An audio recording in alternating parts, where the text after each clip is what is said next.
Hello and welcome. If you're new here, I don't normally make these kind of videos. If you are a returning viewer, you won't probably see this ever again from me. But I think I'm at a point where I would love to give my thoughts on Sunhaven so far. I have a lot of opinions. I'm an opinionated person. That doesn't mean they're correct. If you don't agree with me, that's totally okay. It's fine. But I have played roughly 23 hours of Sunhaven at this point, and for reference, I've played 210 hours of Stardew Valley, which is quite a lot for me. I don't typically play a game for too many hours before I move on to the next one. But I would like to give my commentary on what I think of Sunhaven so far. Is it worth your money? Should you play it? What are you looking for in the game, and will the game have it? Right? That's the big question. So I have notes here in front of me, and we are going to break this up into several categories. The first is story and world building. If you care about that, great. You can watch in order. If you don't care about that, just skip it. There are chapters. You can click where you want to go. The second category is gameplay. The third is Stardew Valley comparison. The last thing I'm going to talk about, which I think everyone is just going to skip to, go ahead, it's your watch, I don't care, is the overall opinion. Do I like the game? Do I hate it? Do I think it's worth your money? What's my general opinion? But for now, let's move on to story and world building. So, I have spoiler section and non-spoiler section. So I'm going to start off with the non-spoiler section, which means anything you play in the first 2 hours of the game, the first refundable section of the game. The things I don't like that are non-spoilers, and everything that's non-spoiler that I don't like has to do with the intro. I think the intro is fine. It's well written. It makes sense. The initial story makes sense. However, I don't want a story to just make sense. I want a story to mean something, to have some sort of impact in the game, and the intro does not. If you are playing this game, I would just skip the intro. Unless you love story just for the sake of story, then go ahead, do it. I think that the intro is missing a why, it's missing meaning, because the intro is about a side character. It doesn't give your main character any exposition. It doesn't tell you why you are in the position you're in, why you are becoming a farmer, why you are playing the game. It doesn't really tell you any of that. It just tells you about a character that you can romance later if you want to. So for me, it doesn't really mean anything. I think that it does not need to be considered an intro if it's not really introducing you to anything except the fact that you took a train to get there, which you could have seen without the intro because you start off at the train tracks. When you start off, you're doing this like chore errand thing around a baby dragon, which I also think is unnecessary, because if you're going to introduce a character by them hating pets at first and then them loving pets, that better have some kind of, that better come back, right? Otherwise, you just learned a story for no reason, and that's how I feel about the first quest. The Baby Dragon quest is you are introduced to characters, but in a very lengthy, unnecessary way. For me, it just felt like it falls into the category of don't give me story just to have story. Give me a story so that later it comes back and means something. It affects me. I can see it affect them. I want it to exist in the world. I don't want it to just have happened. Just skip the intro if it were me. Now for the good non-spoiler stuff is that there's a great explanation of gameplay concepts. Every game mechanic has a narration reason behind it. I think they've done a really great job of incorporating the explanation of mechanics with the dialogue and narration of the game, and I really appreciate that. I think there isn't many mechanics in the game that are not explained through some kind of story. It makes sense in the world, right? You're not left with some, this is the way it is because it's a video game, right? You actually can see that the way things work in the world exists because of the world, right? So those connections are really, really good. The other thing is that every interaction gives character personality. And I have this in both good and bad, because what this means is that whenever you're talking to someone, they're not just going to tell you, oh, to romance character you have to get a love letter. This is a goofy character. This is a serious character. This character knows this other character in this kind of way, right? The interactions are not just interactions to give you information, they're interactions to experience a character and what that character is like. So I really appreciate that. However, it can be tiring, right? If you really just want, like, tell me how mana works, then move on in the game, then you're not going to get that. You're going to get, tell me how mana works, but we're going to learn first more about the mayor of the town, or the person in charge of the town. We're going to learn first about the relationship between X person and Y person, right? You're not just going to get a dry explanation of how things work. You're going to get some character personality with every dialogue. So if that's something you like, great. If it's not something you like, then sorry, that's in a ton of the game, at least from what I've seen so far. Now let's move on to the spoiler section of the good and bad of the world building.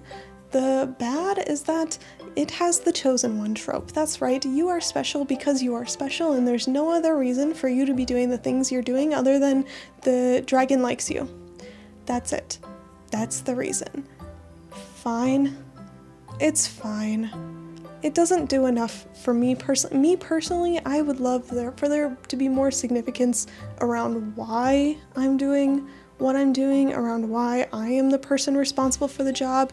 Make this obvious that it's falling on my shoulders for some significant reason. However, in the way of the story, many games do this, it's fine, it's just not my preference. It's, you are cool, and therefore you're in charge of saving everything. So, I don't know, not really my thing, but I can look past it for the sake of all the other things in the game, right? The other thing that I had is that the Nelvari is very dialogue heavy. Actually, this appears in several sections, but this is just the one that I played most recently, so it's most fresh. There's a lot of parts where it's just so much dialogue. It's just so much dialogue because there's so much content to explain that they have to give you a ton of dialogue to fully explain it, and it gets tiring for me. If you love dialogue, maybe it's not tiring for you. I appreciate dialogue, but I don't want a lot of it, right? I want the need to know and then move on. If you want to give me some character goofs in there, I'm like, sure, I can handle that, but sometimes the dialogue is just, there's so much of it. I get it, there's a ton of information they have to convey. It is what it is. The other thing I had, and maybe I'll find some examples for this, maybe I won't, is there's some weird romance conversations. I don't know, I've only romanced the doctor, but some of those conversations felt awkward and just like not realistic to me. I don't know if, this is probably just me, I'm probably just nitpicking. I don't know, take this with a grain of salt. I just felt like some of the romance interactions I wasn't crazy about. I don't know, it felt kind of awkward. Something I love about this story, and this is kind of a spoiler, kind of not, is that the Withergate characters I think are fantastic. And what I like most about them is that their personality precedes the explanation. So the game does not give you the exposition of their characters, the exposition of why they're there, why you're there, how you fit in. You have to figure that out the same way you would in real life. It feels very realistic, the way you're thrown into conversations, you're thrown into the dynamics between these multiple characters, and you kind of have to figure out what's going on. The same way you do when you walk into a friend group for the first time in high school and you have to figure out who is the alpha and who is the beta and who's in charge and all of that stuff. It's the same thing in Withergate. I think they did a really, really fantastic job developing those characters. They're worked into the main quest. They have impact. They have meaning. The Withergate characters I'm obsessed with. I have a soft spot in my heart for Withergate. I think it is so cool. The Withergate area is my favorite, and it really shows some really great world building. Let's move on to gameplay. I'm gonna start with things I don't like about the gameplay. Mostly, it's the lack of information. I wrote instructions unclear, because I think that is what it is. The 1.0 update included a lot of new romance mechanics, and I love romance in a game. I am that kind of person. I just really like it. the wiki isn't really fleshed out around it. Actually, that's one of the points that I had with the gameplay, is that there's so much in this game, like Stardew. You need the wiki for knowing how to get X fish during X season with X thing, right? It's similar in this game, a little bit less so, but the problem is that that hasn't all been figured out yet, and it's not all in the wiki yet. So sometimes it can be hard to figure out what you need to know, and sometimes it feels like things aren't working when in fact you just haven't met a requirement in the game.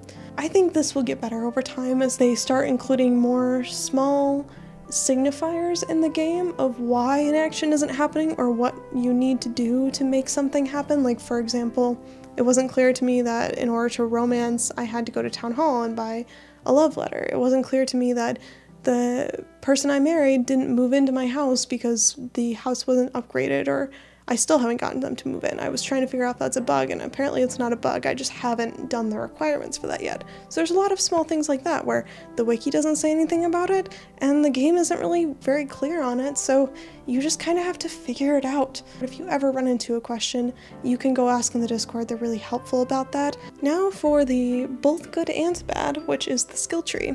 The skill tree is super impactful in the game. You are constantly getting skill points, and almost every one of them has a meaningful difference to your game. They are game-changing.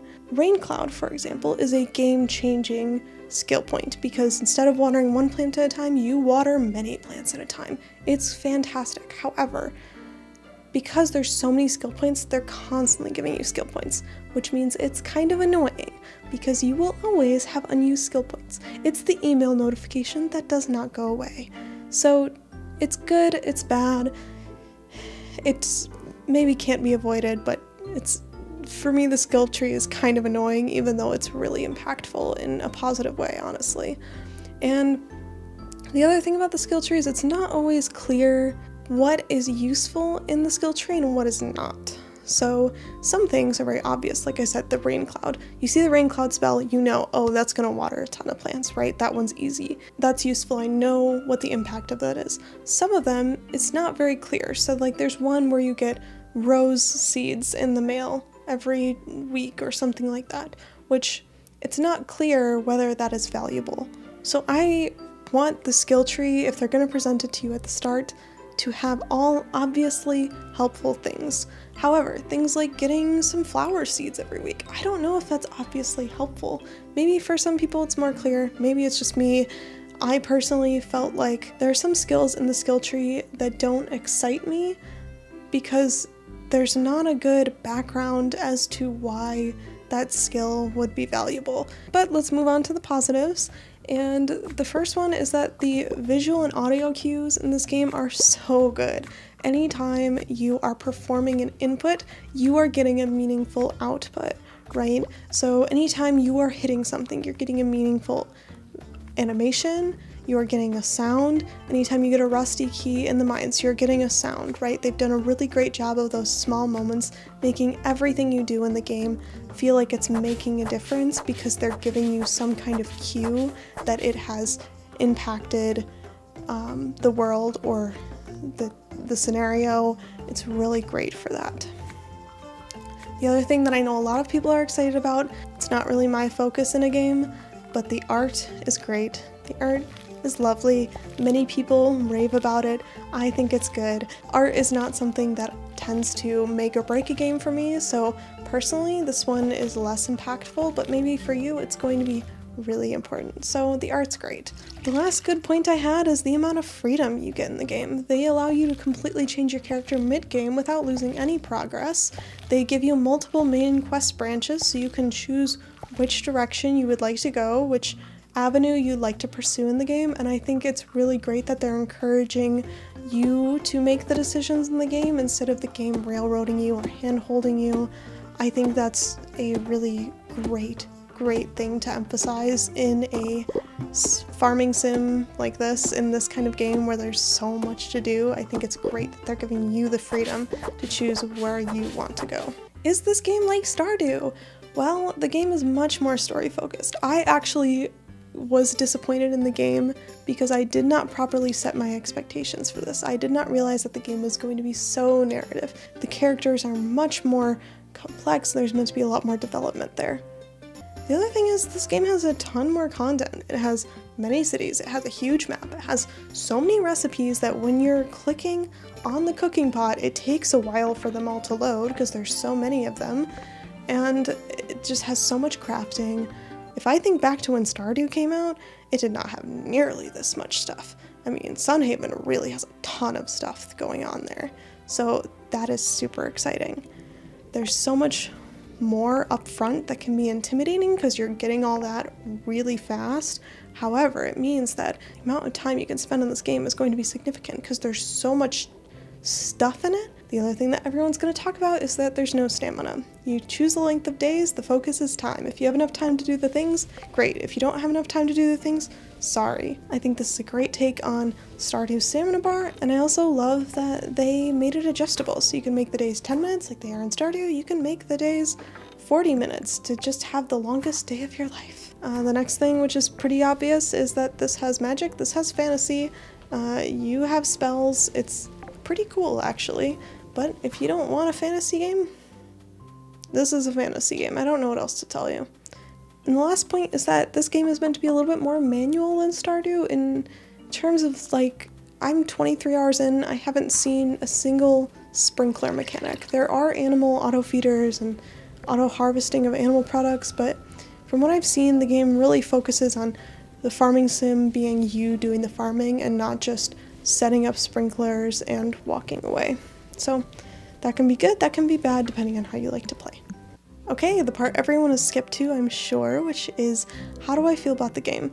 Overall, I love the game. I think it's great, and it can be intimidating at first. Like I've mentioned multiple times, the skill tree is huge, the inventory is huge, the amount of information you have to get up front is huge, which means that it can be kind of information heavy, dialogue heavy. It can just be a lot of text at first, but I think once you get past that, it's really great. It's a choose your own adventure game, so you can ignore the farming, you can ignore the questing, you can ignore the mining for the most part. Like, it really is a game that allows you to focus on what you want to focus on, and that freedom is really valuable in games. I think that it's fantastic that they've implemented it that way. And the last thing that's very important to me personally is that it's quality of life focused. Like I mentioned, everything has audio cues, everything has visual cues. You can't water things you've already watered. There's just lots of small quality of life adjustments that they've made to the game that makes the game not a means to an end. There's so many games where they're focused on this ending, they're focused on this plot, this result, and they're not thinking about all of the little stuff in between, all of the tiny annoyances. This game does a really good job of minimizing anything in the in-betweens that might be annoying and focusing on quality of life, making sure that the entirety of the journey throughout the game is enjoyable, not just, you know, getting through what you have to get through to get to the end of the story. So overall, I really enjoy the game. I have 23 hours. I'm going to continue putting hours into it. I've had such a wonderful time, and those are just my feelings at this moment in time. So let me know if you also feel that way, if you have a different 2 cents you would like to give. The comment section is there for that. But thank you so much for watching. I will include my playlist if you would like to see me playing the game for myself, because that's mostly what I do. I don't usually do these kind of commentary, analysis, opinion videos. I just felt like this was a case where I have an opinion to give and I would like to give it. But thank you so much for watching. I really appreciate it, and bye everyone.